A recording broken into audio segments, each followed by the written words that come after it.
बिस्मिल्लाहिर्रहमानिर्रहीम। अस्सलाम वालेकुम नाज़रीन, आप यूट्यूब चैनल देख रहे हैं। मैं इमरान खान हूँ। अभी यकम तारीख शुरू हो गई है, 2025 का आगाज़ हो गया है।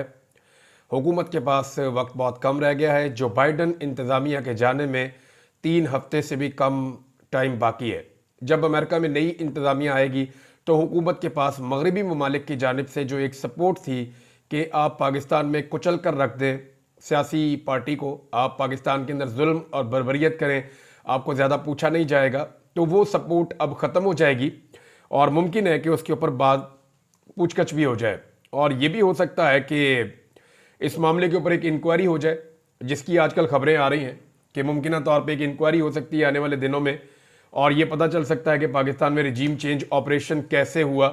तो अब हुकूमत के पास वक्त कम है अपनी गलतियों को सुधारने के लिए और उनको ठीक करने के लिए।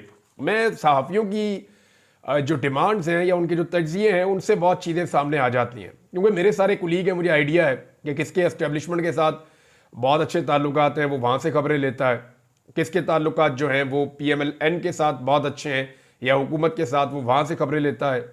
कुछ ऐसे सहाफ़ी हैं जिनके हुकूमत और एस्टेब्लिशमेंट दोनों के साथ इस वक्त बड़े अच्छे ताल्लुकात हैं।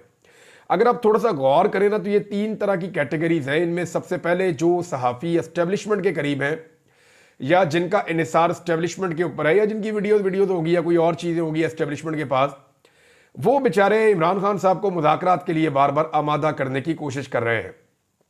वो बार बार ये कह रहे हैं कि इमरान खान साहब थोड़ा सा पीछे हट जाएं, थोड़ी सी बात मान लें, अपनी पब्लिक के लिए थोड़ी सी बात मान लें, थोड़ा सा अपने मौक़िफ़ से लचक पैदा कर दें। इमरान खान साहब चले बनी गाला चले जाएं कुछ अरसे के लिए, कहीं ना कहीं बात कर लें। एस्टेब्लिशमेंट से बात करने में क्या हर्ज है, या मुतालबात को तस्लीम करने में अपने मौक़िफ़ से थोड़ा सा हट जाने में क्या हर्ज है। अगर आपकी कैद ख़त्म हो जाती है और आप आगे जाके जो है आपको कुछ सहूलत उसमें मिल जाती है या आप रूटीन की पॉलिटिक्स में आ जाते हैं, तो एक तरफ के लोग जो है वो ये इस किस्म की बातें कर रहे हैं जो एस्टेब्लिशमेंट के करीब है। दूसरी जो तरह के सहाफ़ी हैं, हमारे दोस्त दानिश्वर जो नून लीग के करीब है, वो लगातार कोशिश कर रहे हैं कि मुज़ाकरात मुकम्मल तौर पर नाकाम हो जाएं। उसकी वजह यह है कि वो जानते हैं कि इस वक्त एस्टेब्लिशमेंट फंस गई है और एस्टेब्लिशमेंट चाहती है कि ये मुज़ाकरात हों और इन मुज़ाकरात के नतीजे में ये खुद ही किसी नतीजे में पहुंच जाए, हम दबाव डाल के कोई ना कोई हल इसका निकाल दें, ताकि जो अमरीकी दबाव आ रहा है या जो आलमी दबाव आ रहा है उस दबाव को अवॉइड किया जा सके। उसको टैकल करने के लिए इन्होंने कुछ एक्टिविटीज़ की हैं। मैंने आपको चंद दिन पहले बताया था, अभी पाकिस्तान के मीडिया ने उसकी कन्फर्मेशन भी दे दी है कि इस्लामाबाद के अंदर बड़ी अहम तरीन मीटिंग्स हुई हैं। वैसे ये खाते में डाल दिया गया इसहाक डार साहब के कि उन्होंने अमेरिका से और बैरून मुल्क से जो आने वाले बड़े इंपॉर्टेंट सफारतकार हैं, बड़े अहम लोग हैं, उनके साथ मुलाकातें की हैं। लेकिन ये सिर्फ उन्होंने नहीं की, पाकिस्तान की एस्टेब्लिशमेंट इसके अंदर इन्वॉल्व थी और कुछ बड़े अहम फैसले किए गए हैं। स्पेशली अमेरिका की आने वाली एडमिनिस्ट्रेशन को कैसे खुश रखना है, उनके साथ ताल्लुकात को कैसे बेहतर करना है, इस हवाले से एक लंबी चौड़ी डिस्कशन हुई है और सर जोड़कर लोग बैठे रहे हैं। तो उसका नतीजा क्या निकला है वो भी एक ट्वीट है, उसके अंदर भी कुछ चीज़ें मैं आपके साथ शेयर करता हूँ। लेकिन पहले आप ये देखें कि कुछ सहाफ़ी जो नून लीग के बहुत करीब हैं, दानिश्वर, वो चाहते हैं कि मुज़ाकरात कामयाब हो ही ना। जैसा कि ख्वाजा आसिफ हैं, जैसे और बहुत सारे लोग हैं, वो सवालात उठा रहे हैं और उनका तरीका वारदात ये है कि वो इमरान खान को ब्लेम करते हैं या ताने देते हैं कि अब आप मुज़ाकरात क्यों कर रहे हैं, आप तो हमें चोर और डाकू समझते थे, तो अब आप हमारे साथ बात क्यों कर रहे हैं, कल आप बात नहीं करना चाहते थे, अब आप क्यों करना चाह रहे हैं। तो इस किस्म के ताने दे के चीज़ें करके वो ये चाहते हैं कि मुज़ाकरात ख़त्म हो जाएं। रीज़न ये है कि उन्हें इस बात का पता है कि अगर मुज़ाकरात कामयाब होंगे तो इसका बेनिफिशरी सिर्फ और सिर्फ इमरान खान होगा। अगर कोई लूज़र होगा तो इस वक्त जो लोग जाली इक़्तिदार में बैठे हुए हैं ये लूज़र होंगे। तीसरी तरह के लोग वो हैं जिनके दोनों तरफ ताल्लुकात हैं, यानी वो बेचारे कन्फ्यूजन में हैं कि मुज़ाकरात होने तो चाहिए, वो ये भी कहते हैं, लेकिन वो ये कहते हैं इनका नतीजा कोई नहीं निकलेगा, ये लंबे चलेंगे। तो इस वक्त इन 3 कैटेगरीज के अंदर इनको आप डिवाइड करें। मुज़ाकरात एक्चुअली हो कहाँ रहे हैं ये ज़रा आप देख लीजिए। ये 2 तरह के मुज़ाकरात हैं, मैंने आपको पहले भी बताया था। एक मुज़ाकरात वो हैं जो आपको दिखाई दे रहे हैं, जो सरदार अयाज सादिक स्पीकर कौमी असम्बली, वो भी जाली फार्म 47 के ऊपर, और उनके साथ जो है वो कुछ एक हुकूमती टीम बैठी हुई है। दूसरी जानिब तो कुछ 7 बंदों के नाम इमरान खान साहब ने दिए हुए हैं। ये आपस में बैठ के मुज़ाकरात वगैरह खेलते रहते हैं, करते रहते हैं, और यहां पे कोई नतीजा नहीं निकलना। ये सिर्फ फेस सेविंग है, ये सिर्फ सामने दिखावा है कि जनाब मुज़ाकरात हो रहे हैं, फैसले कहीं और से आएंगे और यहां पे आकर इंप्लीमेंट हो जाएंगे। और यहां पे कैसे आएंगे मैं बताता हूं आपको। होगा ये कि फैसला बता दिया जाएगा आसिफ जरदारी को, शहबाज शरीफ को, नवाज शरीफ तो अब 12वें खिलाड़ी हैं इमरान खान के बकौल और इमरान खान को। और जिस चीज़ के ऊपर बैकडोर चैनल में जो मुज़ाकरात हो रहे हैं उनमें 2-4 शख्सियत के मैं नाम भी जानता हूँ। एक्चुअली इमरान खान साहब से जेल में मुलाकातों की कोशिशें भी हो रही हैं, बंदे जा भी रहे हैं जेल में। अब क्योंकि पीटीआई अभी तक खुद इस बारे में नहीं बता रही, तो मैं आपको सिर्फ ये बता रहा हूँ कि बंदे तो जेल में जाते हैं, और बंदे जेल में इस तरह जाते हैं जैसे कोई भी नहीं जाता, और ऐसे औकात में जाते हैं जिन औकात में जाने नहीं दिया जाता, और उनके पास फाइलें और चीज़ें उनके साथ होती हैं, और जिस तरह वो जाते हैं प्रोटोकॉल्स में वैसे ही वो वहाँ से निकलते हैं। और जिस तरह रात के वक्त कभी कभी जेल के दरवाजे खुलते हैं, कभी कभी बहुत सुबह खुलते हैं, तो ये सारी चीज़ें नज़र आ रही हैं। मैं ये रिपोर्ट आपको कर रहा हूँ और काफ़ी दिनों से कर रहा हूँ। तो 2 तरह के मुज़ाकरात हैं, जो बैकडोर चैनल मुज़ाकरात हैं, जिस वक्त वहाँ कोई नतीजा निकलेगा तो ऑटोमेटिकली ये जो सामने वाली कमेटी है ये भी किसी नतीजे पे पहुंच जाएगी और चीज़ें फिर आप हल की जानिब जाते हुए देखेंगे। प्रॉब्लम फंसा कहाँ हुआ है? और प्रॉब्लम उधर ही फंसा हुआ है कि इमरान खान बाहर निकल गया तो भाई इसका सामना कौन करेगा। मसला यह है कि वो कह रहे हैं जी सबसे पहले आपको जेल से हमने रिहा नहीं करना। सबसे बड़ी शर्त यह कि अगर जेल से इमरान खान को रिहा किया तो जैसे ही खबर चलेगी कि इमरान खान साहब की रिहाई के अहकामात हो गए, पूरा पाकिस्तान जेल की तरफ चल पड़ेगा। ये सिर्फ अटक शहर अगर जेल के बाहर आ जाए ना, अडियाला के बाहर, तो आप सोच नहीं सकते कि क्या हाल हो जाएगा। रावलपिंडी निकल आएगा, इस्लामाबाद निकल आएगा, स्वाबी से पश्तून भागे आएंगे, मियाँ वाली से लोग निकल कर आ जाएंगे, आपका जो सॉल्ट रेंज है जिसको आप चकवाल कहते हैं, जेलम के इलाके हैं, ये सारे लोग ये तो 1-1 घंटे की ड्राइव के ऊपर हैं। ये 1-1 घंटे के 1.5-1.5 घंटे के फासले के ऊपर जितने शहर हैं ये सारे ही निकल आए तो लाखों लोग इकट्ठे हो जाएंगे और फिर पूरा पाकिस्तान उमड़ आया तो फिर क्या होगा। तो यहां इमरान खान साहब को एक कड़ी शर्त यह है कि जनाब आपको जेल से हमने रिहा नहीं करना, आप किसी जगह अपने घर पहुंचे, उसके बाद आपकी रिहाई के अहकामात हो जाएंगे। वहां से आगे फिर आप अपनी एक्टिविटीज को ग्रेजुअली शुरू करें, कोई झटका आप हुकूमत को ना मारें, बेड़े गर्क हो जाएगा। तो एक तो ये इमरान खान साहब के सामने मुतालबा रखा जाता है। दूसरा ये है कि सिस्टम को चलने दें। उन्हें यह कहा जाता है बार बार जनाब इकॉनमी हम ठीक कर रहे हैं, ये कर रहे हैं, कोई भी चीज ठीक नहीं कर रहे। एक नई रिपोर्ट आई है और ये रिपोर्ट जो है वो लोकल रिपोर्ट नहीं है, ये रिपोर्ट इंटरनेशनल रिपोर्ट है कि पाकिस्तान में किस तरीके से गुर्बत के अंदर इजाफा किया गया है। ये रिपोर्ट मैं आपके साथ शेयर कर देता हूं, अभी आपको दिखा देता हूं कि वर्ल्ड बैंक की रिपोर्ट है, लेकिन इन्होंने बेड़ा गर्क किया। अब इमरान खान साहब को कहते हैं जनाब मुल्क का बिल्कुल ही सत्यानाश हो जाएगा, आप प्लीज कुछ अरसा हमें ये तजुर्बा पूरा करने दें, ये बजट हमें देने दें, चीजें ठीक करने दें, IMF के साथ मामला हमारे चल रहे हैं तो मामला को भी आगे की जानिब जाने दें।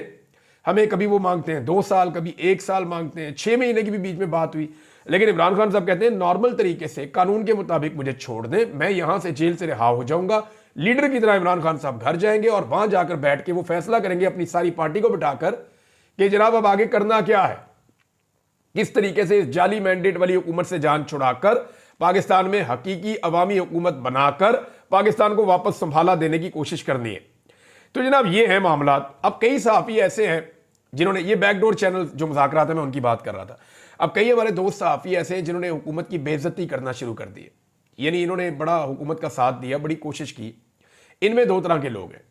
एक वो लोग हैं जो एस्टेब्लिशमेंट के कहने पर हुकूमत के साथ खड़े थे, वो अब हुकूमत को गालियां दे रहे हैं क्योंकि एस्टेब्लिशमेंट ने हाथ खड़े कर दिए, भी ये है ही नकम्मे नलायक है, कुछ नहीं कर सके, तो आप जाने और ये जाने आपको अब फ्री हैंड है।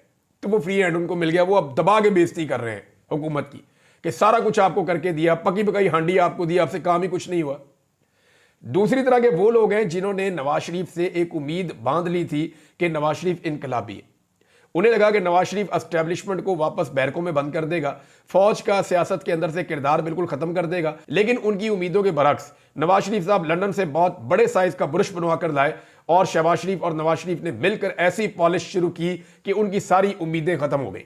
मरियम नवाज से उम्मीदें जिन्होंने बांधी थी उनकी उम्मीदें भी पॉलिश के अंदर बह गई। अब सूरत हाल ये है कि वो सहाफी जो इनसे इनकलाब की उम्मीद लगाए बैठे थे, सिविलियन सुपरमेसी की उम्मीद लगाए बैठे थे, वो अब दिन रात गालियां दे रहे हैं और बुरा भला कह रहे हैं। तो यहां पे ये भी सूरत हाल है। पाकिस्तान तहरीक इंसाफ के हवाले से मैं आपको बताऊं कि उन्होंने भी अपनी दूसरी तैयारी कर रखी है, यानी एक तरफ तो वो मुज़ाकरात कर रहे हैं फ्रंट के ऊपर, एक उनके मुज़ाकरात चल रहे हैं बैकडोर चैनल, और तीसरा वो अपनी पब्लिक को एक मरतबा फिर तैयार करना शुरू हो गए हैं और उन्होंने इंदिया देना शुरू कर दिया है कि हम एहतजाजी तहरीक के लिए तैयार हैं। अगर ये मुज़ाकरात कामयाब ना हुए या किसी नतीजे पर ना पहुंचे तो बहुत बड़े पैमाने पर पाकिस्तान में पाकिस्तान तहरीक इंसाफ एहतजाज करेगी।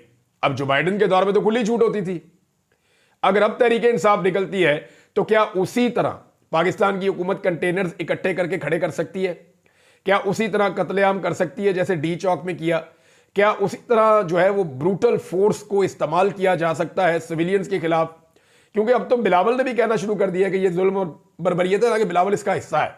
लेकिन पहले बिलावल की तरीका वारदात यह है कि हर जुल्म का हिस्सा बनने के बाद में मजलूम बनने की एक्टिंग शुरू कर देता है बिलावल जरदारी। तो बिलावल जरदारी ने भी ये एक्टिंग शुरू कर दी है, कभी इंटरनेट को लेकर, कभी सोशल मीडिया को लेकर, कभी जो है वो जुल्म और बर्बरियत को लेकर। तो ये एक्टिंग जो है वो अब लोग जानते हैं। लोग एक नई सदी के अंदर जिंदा हैं, ये सोशल मीडिया का दौर है, लोग हकायक जानते हैं।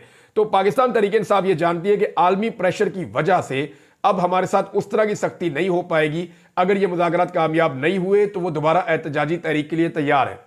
डेडलाइन है 31 जनवरी। जो बाइडन की हुकूमत खत्म हो जाएगी 19 जनवरी को, और 31 जनवरी तक अगर ये मामला नहीं होते तो फरवरी के मिड में आप एक बड़ी एहतजाजी तहरीक दोबारा पाकिस्तान तहरीक इंसाफ की तरफ से देख रहे होंगे। शहबाज शरीफ ने इस मौके पे फिर से डरे हुए बयान देना शुरू कर दिए। पहले तो वो ऊ वाला बयान जो है वो आप देखें, उनके अपने साथी, उनके अपने दोस्त उनका मजाक उड़ा रहे हैं। ये ऊ करके कौन सा एहतजाज होता है? कभी करके आवाज निकालते, कभी ऊ करके, इनकी आवाजें ही चूंचा ही खत्म नहीं हो रही। ऐसा अजीब वजीर आजम नमूना लाकर पाकिस्तान पे मुसल्लत कर दिया है, और वो भी सीरियस होकर बैठ गए कि वजीर आजम है। और भाई 17 सीटें टोटल नहीं है, आप लोग जीते। 17 सीटों के साथ वजीर आजम कैसे बन गया? 17 सीटों के साथ तो आपको इत्तेहादी जमात के अंदर 2 वजारतें मिलती हैं, और जनाब वजीर आजम पाकिस्तान बनकर बैठ गए और सीरियस भी हो गए कि मैं वजीर आजम पाकिस्तान हूं, और उठ के जनाब अपनी चूं चाह ऊ आ की कहानियां भी सुनाना शुरू कर दी हैं।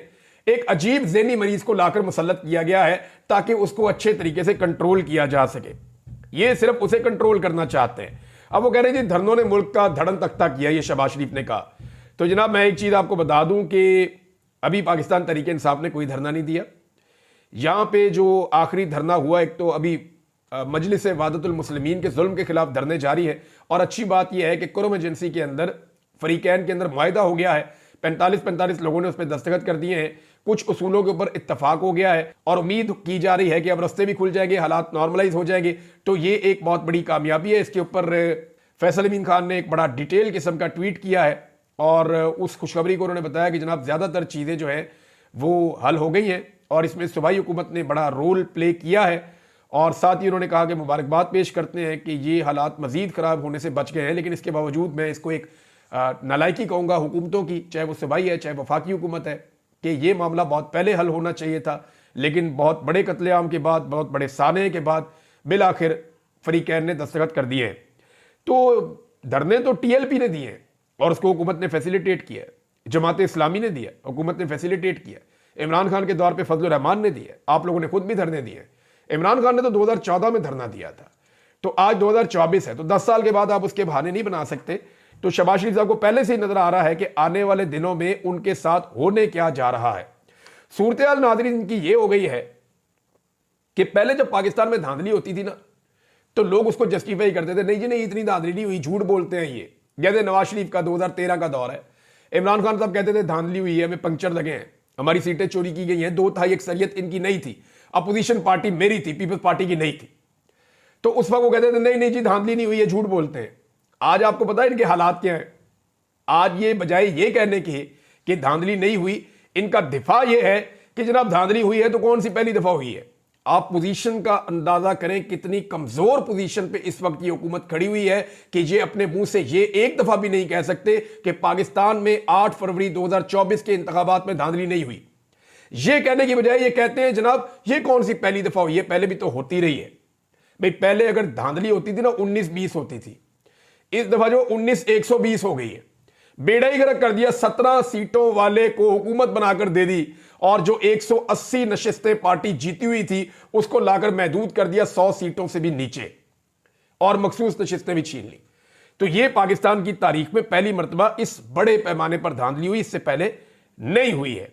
और इस किस्म का जो अजीबोगरीब किस्म का जस्टिफिकेशन है या जो जवाब पेश किया जाता है कि पहले भी धांधली होती रही है, तो आप 3 पहिए वाली साइकिल का जो है ना वो आप रेसिंग कार के साथ मुकाबला नहीं कर सकते।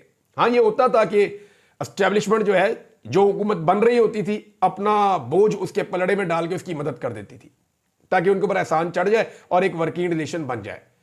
और एस्टेब्लिशमेंट धांधलियां करती भी रही है। ये आपको याद होगा आईजीए बनाई बेनजीर के खिलाफ, बड़ा गंद मारा इन्होंने।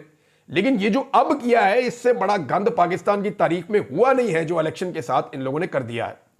चेयरमैन पीटीए ने नाजरीन बड़े अजीबोगरीब बयान दिए।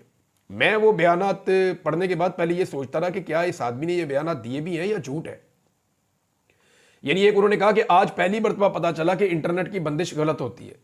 ये कायमा कमेटी में सेनेट की पेश हुए, वहां उन्होंने कहा कि पहली दफा पता चला कि ये बंदिश गलत होती है। हैरत है मुझे। दूसरी बात इन्होंने की कि 8 फरवरी के इलेक्शन के रोज भी इंटरनेट की बंदिश गलत थी। सुप्रीम कोर्ट के हुक्म पर इंटरनेट और सोशल मीडिया एप्स बंद हुई। अब काजी फायद ईसा उस वक्त सुप्रीम कोर्ट में चीफ जस्टिस थे। काजी फायद ईसा से किस किस बात का जवाब लेंगे? पाकिस्तानियों के हाथ होंगे और काजी फायद ईसा का गिरबान होगा। मैं आपको यह बता रहा हूं कि इस आदमी ने पाकिस्तान को जितना नुकसान पहुंचाया, कोई जज पाकिस्तान की तारीख में पाकिस्तान को इतना नुकसान नहीं पहुंचा सका। इंसानी हकूक की बदतरीन खिलाफ वर्जियां इस आदमी की सरबराही में और इसकी मदद के साथ हुई हैं। तारीख का मुतनाज़ तरीन इलेक्शन इस आदमी ने करवाया है। फिर एक और चीज है जी, नई सबमरीन केबल जो है उसको शार्क नहीं काट सकती। आप किसी और चीज को शार्क कहते हैं तो वो अलग बात है। ये चेयरमैन पीटीए कह रहे हैं। वो कहते हैं जी हम तो बंद ही नहीं करते, हमें तो हुकूमत कहती है हम बंद कर देते हैं इंटरनेट। और ये रिटायर्ड जर्नल है। इनकी काबिलियत का आप अंदाजा लगा लें। एक तो हर जो बड़ी सीट होती है जैसे ही वो खाली होने लगती है कोई ना कोई जर्नैल रिटायर हो जाता है। हमारी किस्मत वो नगीना तोहफा आकर उस सीट के ऊपर बैठ जाता है। और हम एक ऐसी बदकिस्मत कौम है कि हमने इन नगीनों की, इन तोहफों की कदर नहीं की सही तरह। अगर हम इनकी कदर करते तो आज पाकिस्तान आगे निकल जाता। लेकिन जनाब हर सीट के ऊपर जो है वो कहीं ना कहीं से ढूंढ के एक आधा रिटायर फौजी ऑफिसर आके बैठ जाते हैं और वो आकर वहां पे काम करते हैं और जो सिविलियंस हैं वो उनके अंडर काम करके कंट्रोल में रहते हैं। ऐसा लगता है कि सारे इदारों को बेहतर चलाने की कैपेसिटी सिर्फ पाक फौज के रिटायर अफसरान के पास है और किसी के पास है नहीं। अब आ जाए जनाब, ये जो गुर्बत वाली रिपोर्ट है ना, ये बड़ी इंपॉर्टेंट है। इस रिपोर्ट को अगर आप देखें तो आपको आइडिया होगा कि पाकिस्तान के साथ इन लोगों ने किया क्या है। नाजरीन, ये डाटा ये बता रहा है कि 2024 में मौजूदा हुकूमत के दौर में पाकिस्तान में गुर्बत में बहुत ज्यादा इजाफा हुआ और 7% से ज्यादा गरीबों की तादाद में इजाफा हो गया। 1,30,00,000 मजीद पाकिस्तानी शहबाज शरीफ साहब की मेहरबानी से मजीद गुर्बत की लकीर से नीचे चले गए। ये जनाब इन्होंने कारनामा किया है। 7% गुर्बत की मिकदार में इन्होंने इजाफा कर दिया है। इमरान खान साहब के दौरे हुकूमत में गुर्बत कम हुई थी। मैं आपको डाटा के साथ साबित कर देता हूं। 2019 में 2018 में जब नवाज शरीफ शहबाज शरीफ छोड़कर गए तो ये गुर्बत तकरीबन कोई 22% के आसपास थी। फिर इमरान खान साहब का दौर आ गया और कोरोना की वजह से गुर्बत की मिकदार में कुछ इजाफा हुआ। लेकिन इमरान खान साहब ने ऐसा कंट्रोल किया कि कोरोना वायरस के बावजूद, बदतरीन हालात के बावजूद गुर्बत की शरह को 22% से कम कर 17.1% तक 2022 में इमरान खान साहब लेकर आए। यानी 17.1% तक इमरान खान साहब लेकर आए थे 22% से कम करके। कोरोना वायरस के बावजूद, बदतरीन माशी हालात के बावजूद, जो गड़े ये खोद कर गए थे, इसके बावजूद इमरान खान ने गुर्बत को 5% कम किया था। और अभी एक साल के अंदर शहबाज शरीफ ने गुर्बत को 7% मजीद बढ़ा दिया है और इस वक्त पाकिस्तान में गुर्बत की शरह 25.3% तक पहुंच गई है। यह है जनाब इनके कारनामे।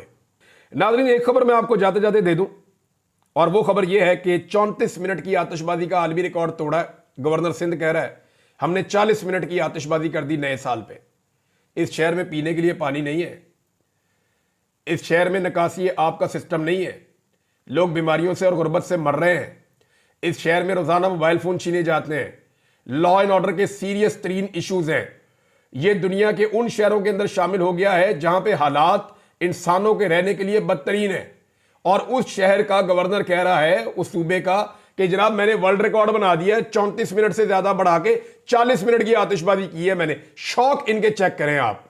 और मैं आपको बता देता हूं 50 मिनट से ज्यादा आतिशबाजी कर दी है उसने, अबू धाबी ने। अब अगले साल इस गवर्नर को और पटाखे चलाने पड़ेंगे। चलाते रहो पटाखे, चलाते रहो पटाखे। इस तरह के तोहफे मुसल्लत किए पाकिस्तान के ऊपर, यही अंजाम होना था। अब तक के लिए इतने, अपना ख्याल रखिएगा, अपने चैनल का भी। अल्लाह हाफिज़।